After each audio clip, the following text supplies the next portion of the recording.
Okay, welcome to another lesson in our certificate course in Gospel Medical Evangelism.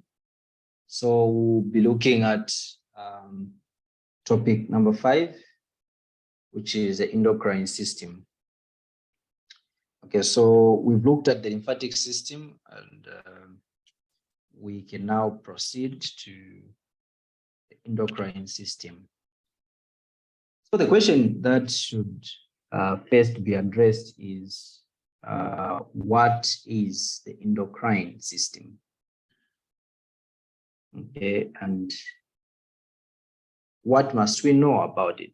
So what you should understand is that the endocrine system consists of glands that are widely separated from each other with no direct anatomical link. Okay, so it is this system that has glands, okay, like almost in all the parts in the body or most parts of the body, but there is no direct connection, like the way we looked at the lymphatic system, whereby from one lymph node to the other, there is a lymph vessel, okay, and inside there is lymph itself. It is different with the endocrine system. And it is also another system that enables communication, like we discussed the nervous system the other day. Okay, but it has no wires like the endocrine, the nervous system, which has, nails. The question comes to say, how do these glands communicate? Okay, or what really happens? How does the system work? So how it works is that a hormone is formed in one organ or gland, okay, and is carried in the blood to another organ, okay, which in this case is known as a target organ or target tissue. This can be a distant place, okay, where it is going to influence a cellular activity, okay, which can be growth or even metabolism. Okay, so metabolism normally it's a compound word of two things, which are anabolism and catabolism. So anabolism is simply the building up, and catabolism is the breaking down. Okay, so whether to build up or break down under the influence of the endocrine system, there is normally such an influence that comes through the hormones. So the endocrine system consists of a number of distinct glands and some tissues in other organs. Okay, although there's a part known as the hypothalamus, okay, is classified as part of the brain and not as the endocrine gland. It controls the pituitary gland and has an indirect effect on many others. So when you are studying the nervous system and you want to zero in into knowing or understanding the brain, you find that you have a part, okay, known as the hypothalamus. Okay, we studied under the nervous system or as part of the brain, but you find that it has a greater impact also on the endocrine system. So let me just highlight some of the endocrine glands that we have. So we have several of them. We have one pituitary gland, okay. We have one thyroid gland. We have 4 parathyroid glands, 2 adrenal glands, okay. These are suprarenal glands, okay. Then we've got the pancreatic gland or islets, which are known as the islets of Langerhans. I think when we are looking at which topic is this, diabetes, yeah, we discussed more about the islets of Langerhans that contain or that secrete insulin from the alpha cells, okay, that converts glucose into glycogen, or the sugar that we eat as glucose into glycogen and stored into the liver. And it also produces glucagon from the beta cells into that converts the stored glycogen into the active glucose. Then we've got the one pineal gland, okay, also known as the thyme gland. Okay, we're told it helps us to detect time. Okay, that's the reason why you can just have a feeling to say this time should be evening, okay, without even looking at the time. Okay, then we've got the thymus gland. You have 2 ovaries in females, and we've got 2 testes in males. Yeah.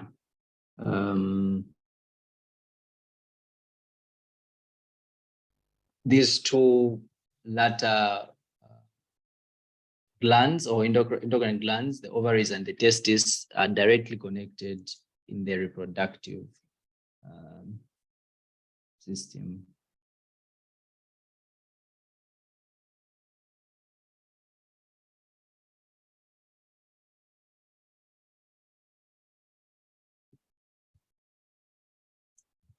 Okay, so let's zero in and look at the adrenal glands. So the adrenal glands are found just above each kidney.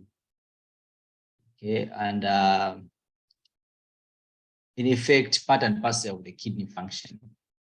Okay, so they are like a heart. Okay, just above, they are seated on the kidneys. Okay, so when our adrenals are low and exhausted,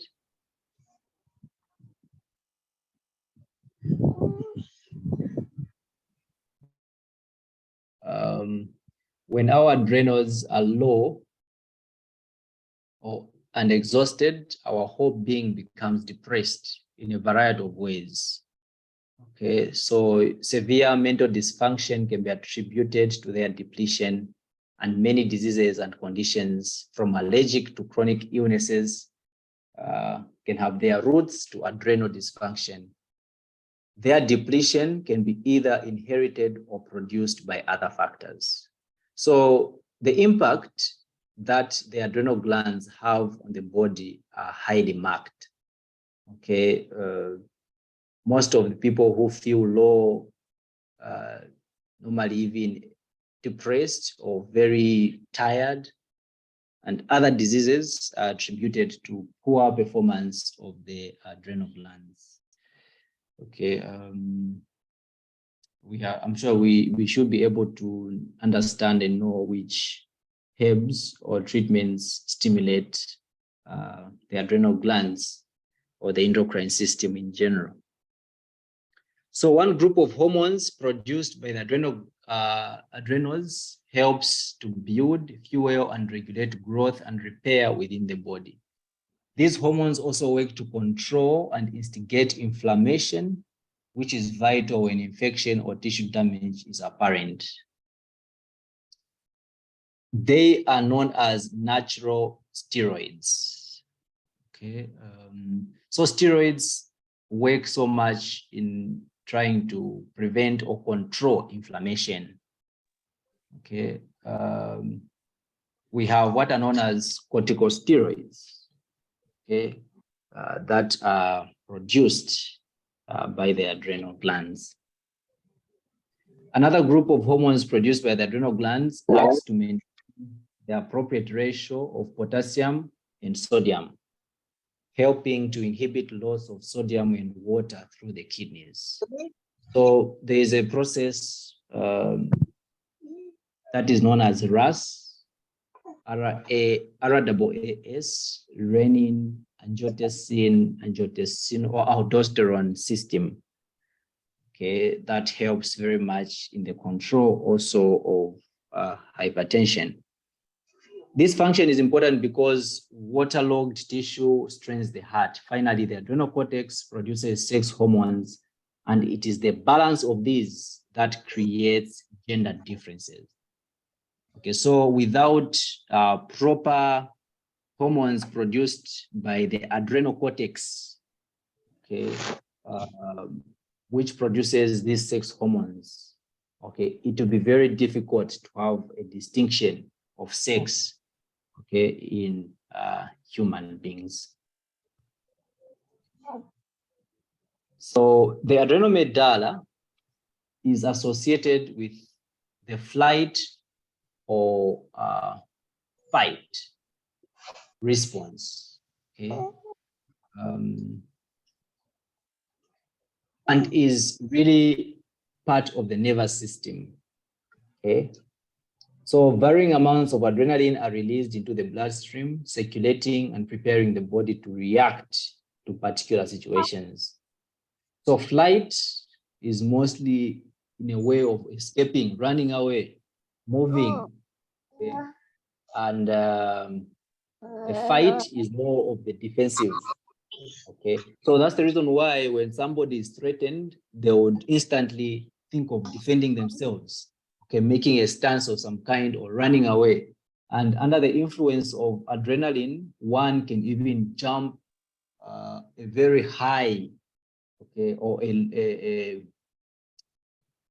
high building or different heights, okay, as a result of, okay. Yeah, so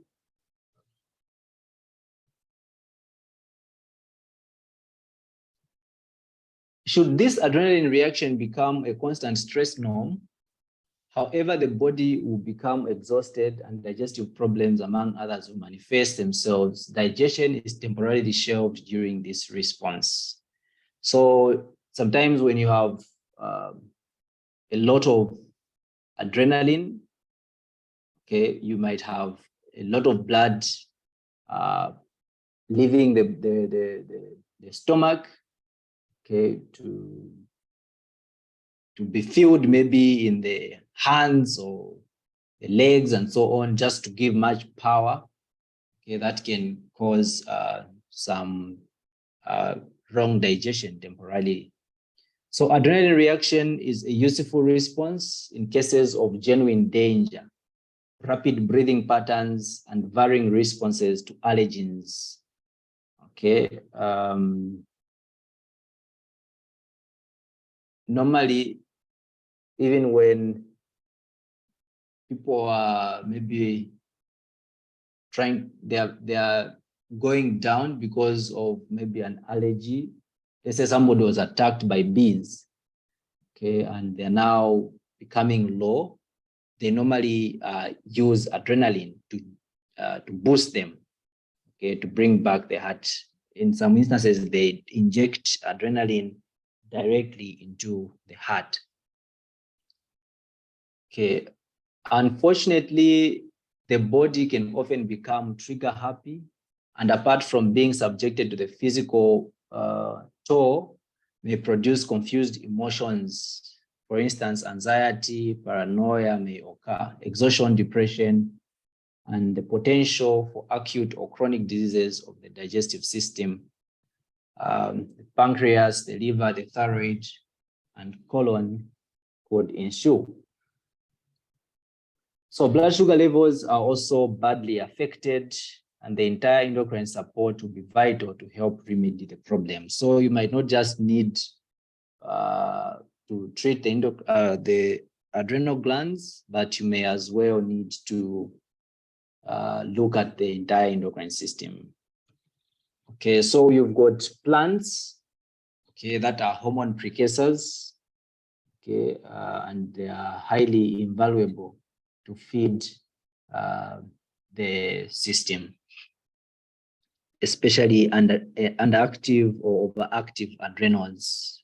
Okay, you can use wild yam root, okay, the Chinese licorice root, Siberian ginseng, marshmallow root, astragalus root, okay, Shisandra berry. Okay, they also provide a bedrock tonic support. Okay, it is said that taking chamomile flower and skullcap leaf at bedtime is greatly helpful. or you can take 1 cup of parsley leaf tea a day.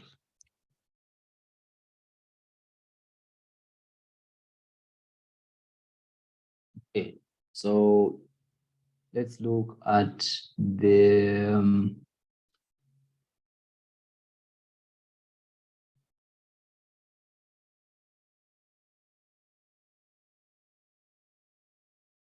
thyroid gland.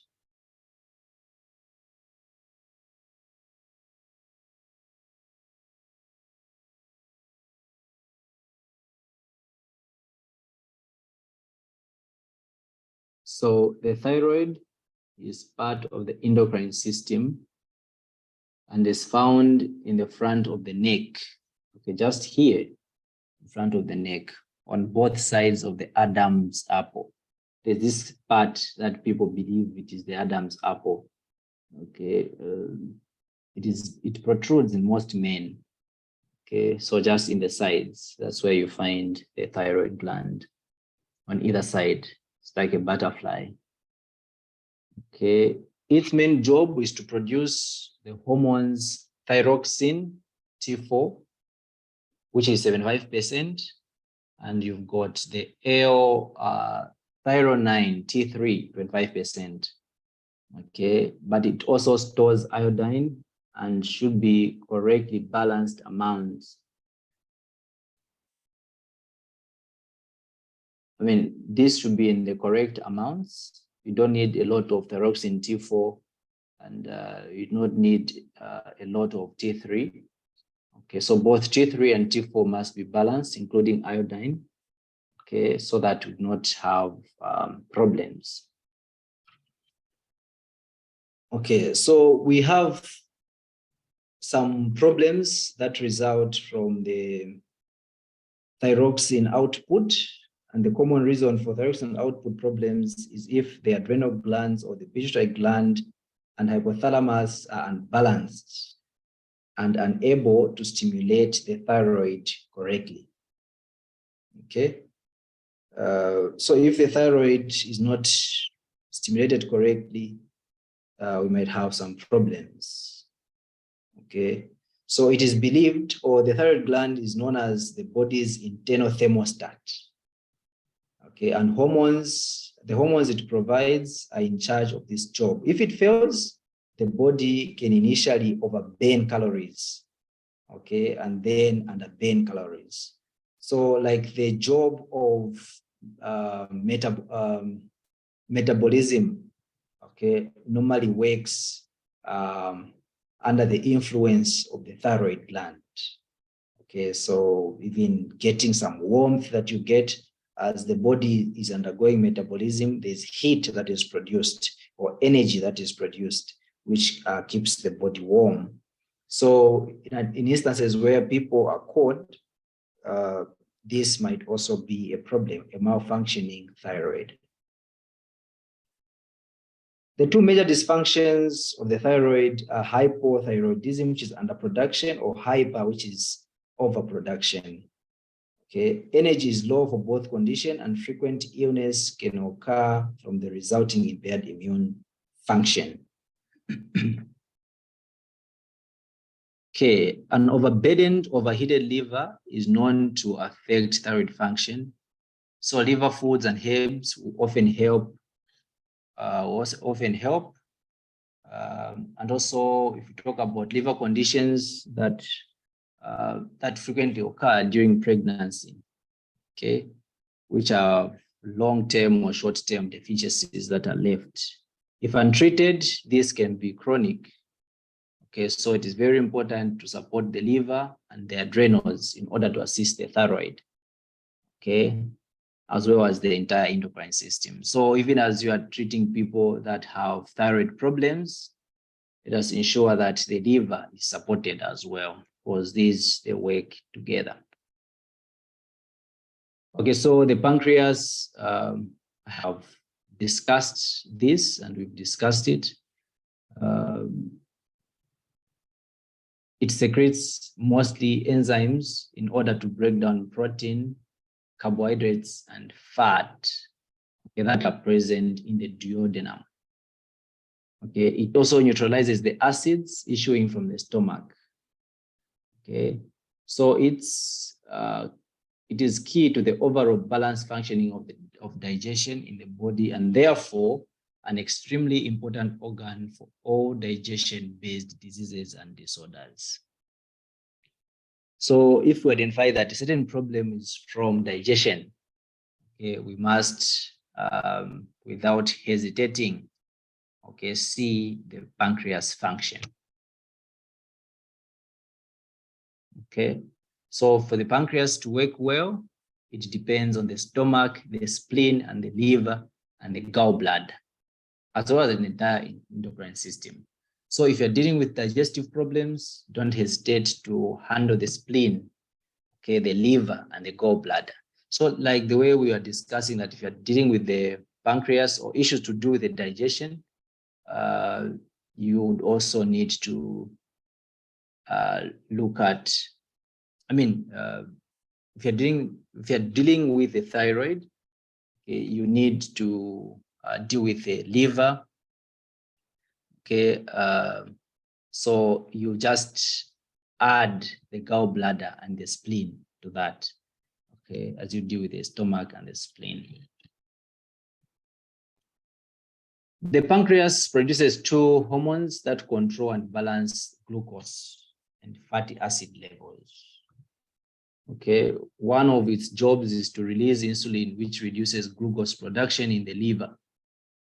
Okay, when the body's sugar levels rise, they affect the production of glucagons, which raises glucose production. Okay, so this we have discussed that when there's a lot of sugar in the body, okay, the stored sugar is not released into the bloodstream. Okay, and when you have less sugar in the body, that's when more stored sugar can be released. Okay, so garlic is very good. Seaweed, they're very good to normalize blood sugar. Okay, so garlic does this by stimulating the pancreas to produce sufficient insulin. Okay, so if the pancreas is not working well, blood sugar levels, be they low or high, will be the result. So you may also try stevia, that herb, to balance blood sugar and also to stimulate the pancreas. Fenugreek seed and leaf are very good to support the pancreas. Okay, little meals, okay, 6 meals a day, they help to support blood sugar levels. So people should also be advised to avoid consumption of alcohol, because excessive alcohol harms the pancreas and liver. Okay, so these are the helpful herbs that we can use: the wild yams, Siberian ginseng, dandelion, burdock, and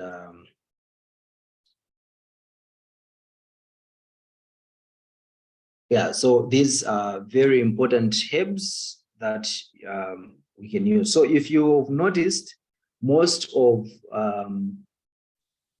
these herbs that work for the endocrine system, they can be used interchangeably in different conditions. So if peradventure one would manage to have a combination of most of these, that can work as a very good endocrine care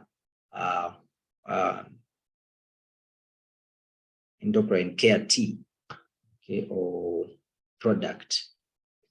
All right. I wish to ask if there are any questions arising from what we've discussed so far. I'm sure for most people, this is just revision. But maybe I would like to get any feedback. I think this will be our last lesson from my end today. Any question?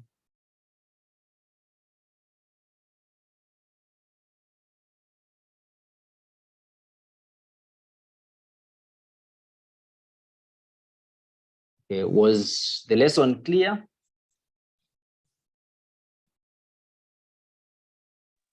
Yes, it was. Yes. Okay. Thank you very much, everyone, for being on the call. Perhaps the question I would ask Yes, please. is that you said, I mean, now this will be, can only be accessed from the YouTube, isn't it? Not only access. Mhm. Yeah, but you can proceed first with your question. Yes, but so will it be audio and visual? Because like there are these notes that you've shared. Okay, so it will be both audio and video. For on YouTube,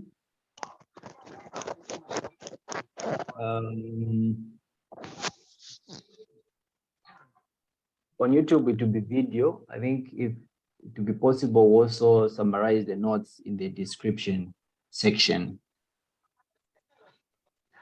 Yeah, but we'll be able to also share the actual recording. I think Brother Enos will work around that to see how best this can be shared.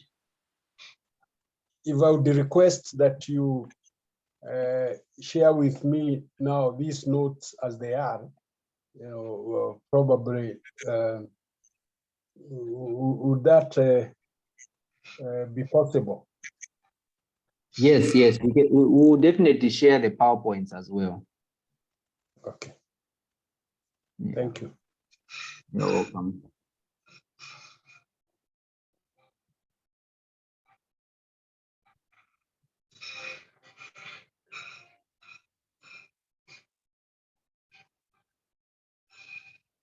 Okay,